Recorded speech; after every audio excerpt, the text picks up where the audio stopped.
Welcome to the Banker Lamp. Please enjoy the video. In this video, I will explain how to set up your Trezor Model T. First, carefully unbox your new device and connect it to your computer using the included USB-C cable. Next, open your web browser and go directly to the official Trezor website. This ensures you download the legitimate software. You'll then be guided to install the Trezor Suite application, which is essential for managing your wallet. This initial step is straightforward and gets you ready for secure cryptocurrency management.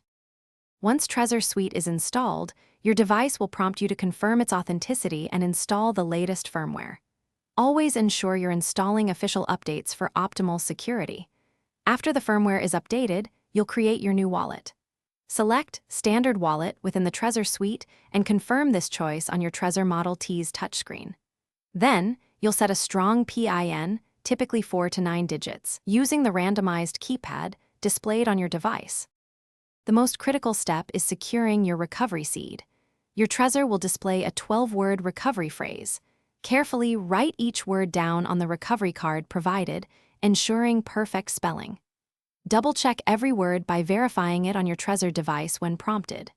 This phrase is your ultimate backup, so store it in a very secure, private place, ideally not with your Trezor itself. Losing this phrase means losing access to your funds if your device is ever lost or damaged. To finalize your setup, you can give your Trezor device a custom name within the Trezor Suite. This helps you identify it easily, especially if you have multiple devices. After naming, review the security checklist provided by Trezor Suite to ensure you've completed all essential steps for maximum protection. You're now ready to securely manage your cryptocurrencies. Also, for those looking to deepen their financial knowledge, check the description for a link to *The Simple Path to Wealth* and other great deals.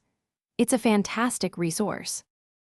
Thanks for watching. If this was helpful, leave a like and consider subscribing. See you next time.